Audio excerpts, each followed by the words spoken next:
হযরত আব্দুল কাদের জিলানী রহমাতুল্লাহ আলাইহি, বড় পীর আব্দুল কাদের জিলানী রহমাতুল্লাহ আলাইহি মদিনাতুল মুনাওয়ারায় যাওয়ার পর এবার মসজিদে মদিনাতুল মুনাওয়ারায় নামাজ আদায় করেছে।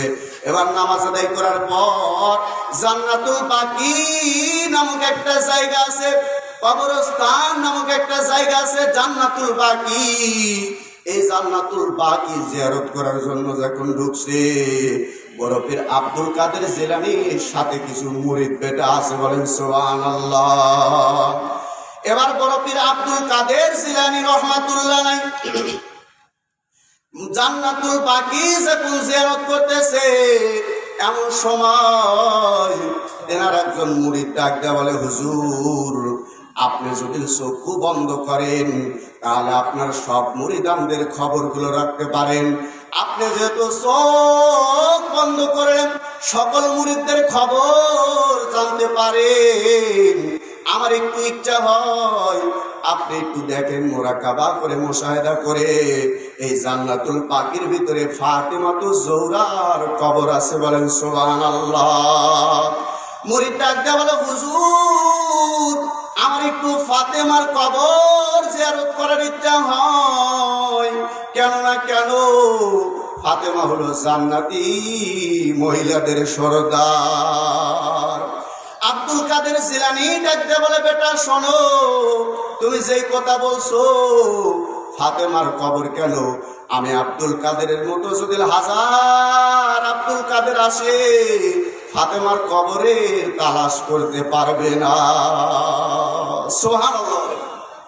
কেন তালাশ করতে পারবে না, কেন তালাশ করতে পারবে না বাজার? আব্দুল কাদের জিলানী বলে, তাহলে শোনো। আব্দুল কাদের জিলানী বলতেছে, শোনো, নবী যখন দুনিয়া থেকে অপাত হয়ে চলে গেছে, নবী যখন দুনিয়া থেকে অপাত হয়ে বিদায় হয়ে চলে গেছে, এমন সময় হযরতে ফাতেমা নবীর বেতায় ব্যতীত হয়ে এত বেশি কান্নাকাটি করে, এত বেশি কান্নাকাটি করে, হযরতে আলী বলে ফাতেমাতুজ জোহরা 6 মাস পর্যন্ত নবীর বেতায় ব্যতীত হয়ে বিছানায় ঘুমায় না, বিছানার ভিতরে পিঠ লাগায় না। হযরতে ফাতেমাতুজ জোহরা এত বেশি নবীর প্রতি মহব্বত ছিল, পাগল পারা ছিল। নবী আমার ডাক দিয়ে বলতো, সাহাবীরা রে, আমার মা ফাতেমাকে যদি কেউ কষ্ট দাও তাহলে কিন্তু আমি নবীকেই কষ্ট দেওয়া হবে। মাঝে মধ্যে আমার নবী হযরত আলীকে ডাক দিয়ে বলতো, আলী বলো তো বলো ফাতেমা আমার কে হয়? হযরত আলী বলতো, নবী গো ফাতেমা আপনার কন্যা হয়, আপনার মেয়ে হয়। নবী আমার ডাক দিয়ে বলতো, আলী না না না না, শুধু আমার ফাতেমা মিয়া না, ফাতেমা কিন্তু আমার মা হয়। আমি জন্মের 6 বছর পরে আমার মা আমিনা দুনিয়ার থেকে বিদায় হয়ে গেছে। আমার মার ব্যথায় ব্যথিত হয়ে আমার মনের ভিতরে যখন আঘাত লাগে, ও গো আলী জানো, আমি তখন আমার ফাতেমার দিকে তাকাই, আমার ফাতেমাকে যখন আমি দেখি, আমি মনে করি আমার মা আমিনা আমার সামনে হাজির।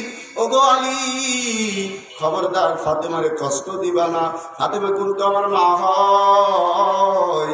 এমন করে বারবার করে ফাতেমার কথা নবী আমার বলতো। সেই ফাতেমা 6 মাস পর্যন্ত কোনো বিছানার ভিতরে পিঠ লাগায় না।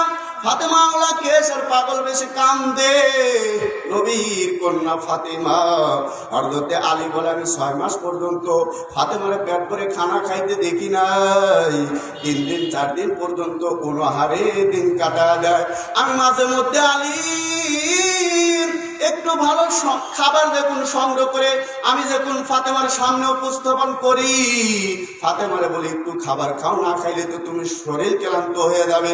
ফাতেমা বলে, কেমনে খাবো, আমার বাবা নাই দুনিয়ায়। আমি যখন 3 দিন পর্যন্ত না খাওয়া থাকতাম, আমার বাবা যখন আমার কাছে আসতো, আমার 3 দিনের ক্ষুধা নিবারণ হয়ে যাইতো।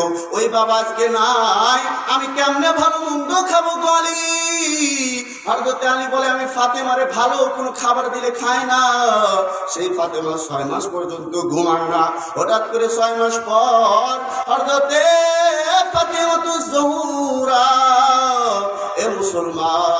সুন্দর করে ঘরগুলো গোছাইছে, সুন্দর করে সাইজা কুইজা বিছানার উপরে হযরতে ফাতেমাতুজ জোহরা বসে আছে। বলেন সুবহানাল্লাহ।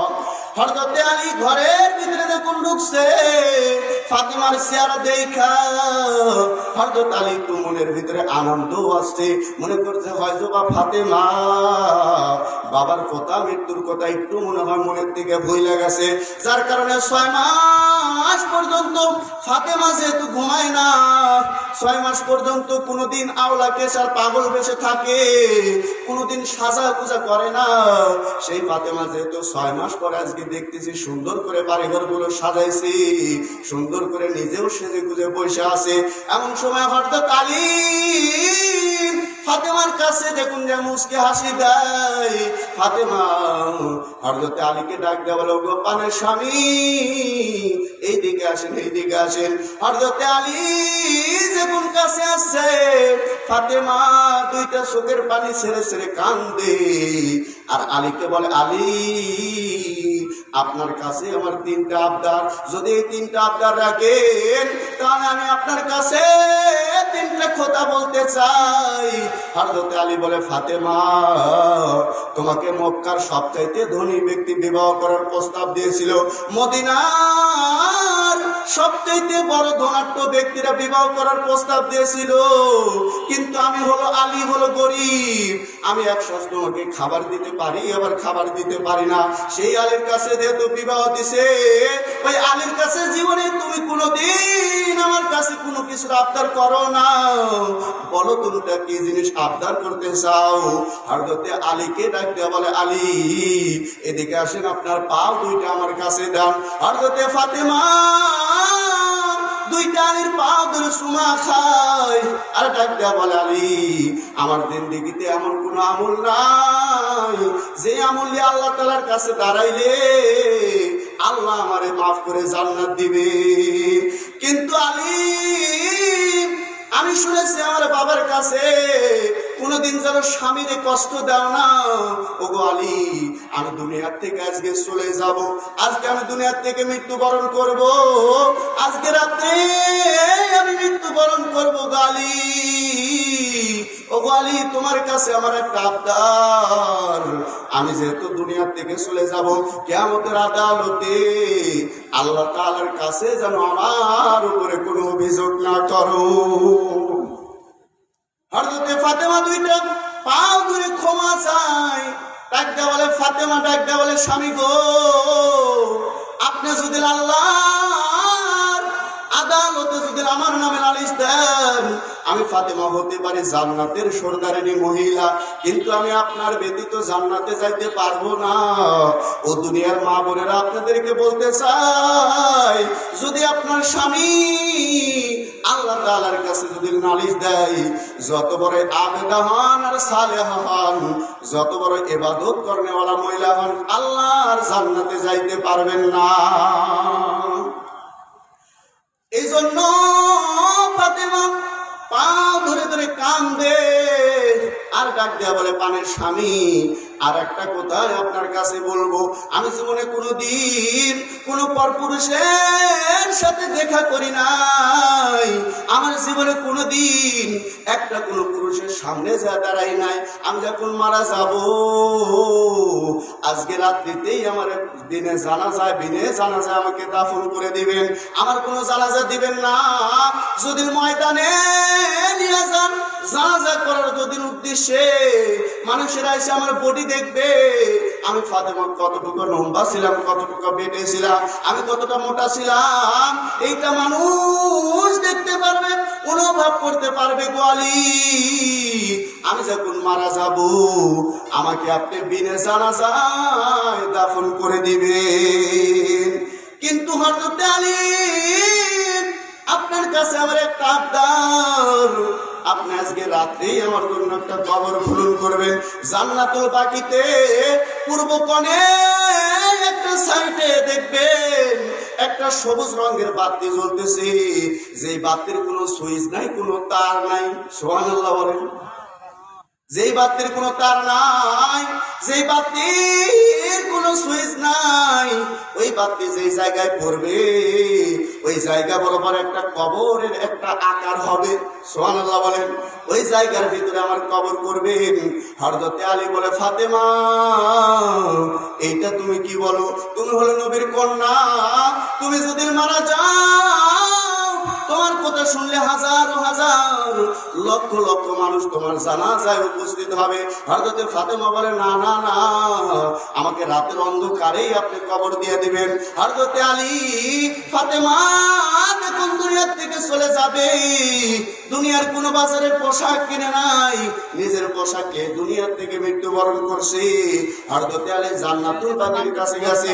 জান্নাতুল বাকির কাছে যাওয়ার পর জান্নাতুল বাকির পূর্ব কর্ণের দিকে যখন গেছে, পূর্ব কর্ণের দিকে যাওয়ার পরে দেখে একটা টিম টিম টিম টিম করে একটা বাতি জ্বলতেছে। হযরত আলী ওই জায়গার ভিতরে কবর করছে। কবর করার আগে আল্লাহ তাআলার একটা ডাক দিছে, আল্লাহ এই কবরটা খনন করতেছি, আজকে কোনো বাতির সুইচ নাই, কোনো আলো নাই, কিন্তু রব্বুল আলামিন এই বাতি কোথায় থেকে আসলো? আমার আল্লাহ আসমান থেকে ডাক দেয়া বলে, আলী রে, আমি ফাতেমারে জোহরা উপাধি দিয়েছি। জোহরা শব্দের অর্থ হলো জান্নাত থেকে আমি আল্লাহ তাআলার বাতির আলোর ব্যবস্থা করে দিয়েছি।